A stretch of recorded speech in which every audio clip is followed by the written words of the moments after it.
Hey y'all, it's the weekend. It's time to get working on the Foxbody again. This is the last weekend of January 2025, so we're getting closer to spring every day. It just still feels like it's a long ways off though.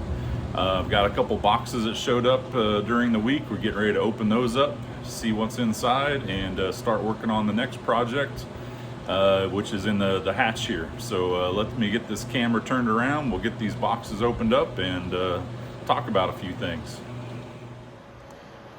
All right, we got one box here from LMR. Well, actually both came from LMR, but this one obviously was packed by them.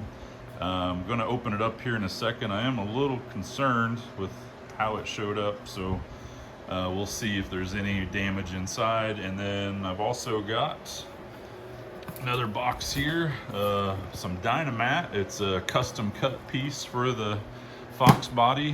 Normally I use some cheaper sound deadener material, but I really like these pre-cut pieces that are cut to fit certain parts of the car, and LMR sells those as well. But this kit is actually going to be specially cut for all of the panels inside the hatch underneath this plastic panel here. So I'm excited to give that a try and see how well it works. And let's get this box opened up. All right, so let's find out if this thing is damaged or not, and I may have to complain to UPS a little bit, or FedEx, or wherever this came from.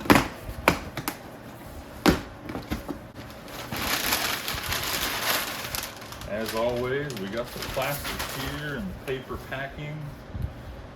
First thing we got are some of the sound deadening pads that go in the doors, behind the door cards. I have the plastic vapor barriers, but I don't have these foam sound deadening pads.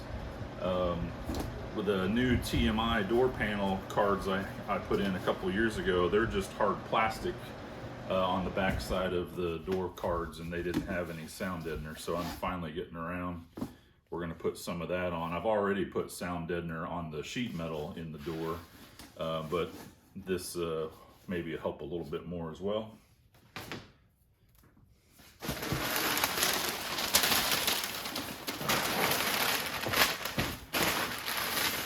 I'm excited to get a little more of that packing paper that LMR gives us, because I use it for so many things around here when I'm painting stuff, and I was about out of it. Next,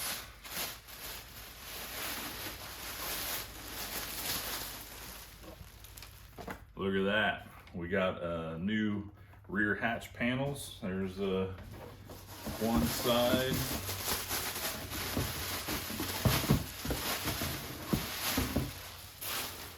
And there's the other.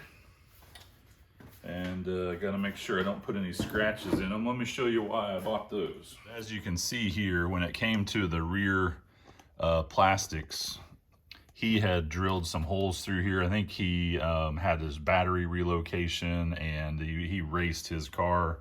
So there was a big cutouts here for cables to come through, all kinds of deep scratches and gouges that, you know, if you're carrying stuff in your trunk and it's moving around, these get banged up pretty good over time.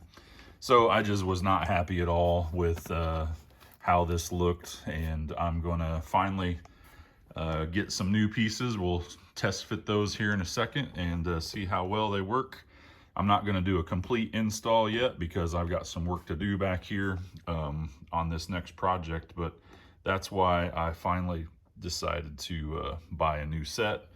And then this, I forgot though, so the panel here in the hatch, this was my original 87 plastic panel that I had to dye to match the black, because his was all tore up from the wreck. So if anybody has an OEM black plastic panel for the hatchback itself, hit me up, let me know, because I'm always looking for one, but can never find one for sale. So I would like to get an OEM black piece from a 90 to a 93 if I could ever find one.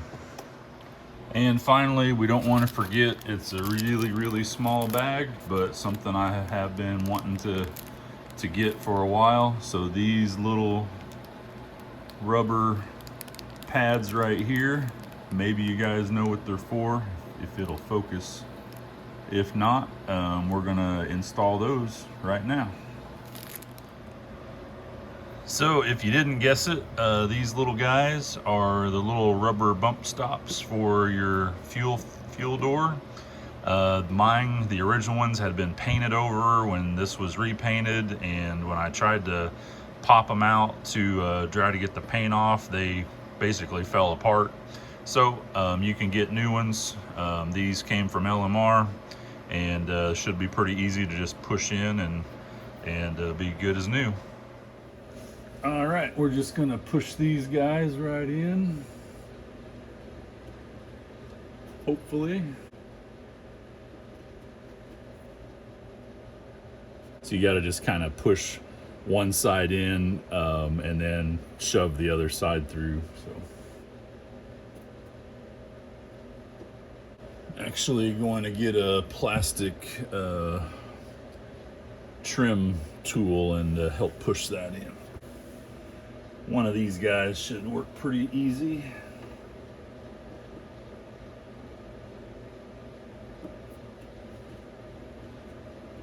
And just that simple. Much better. Looks much better. All right, let's take a look at the Dynamat here.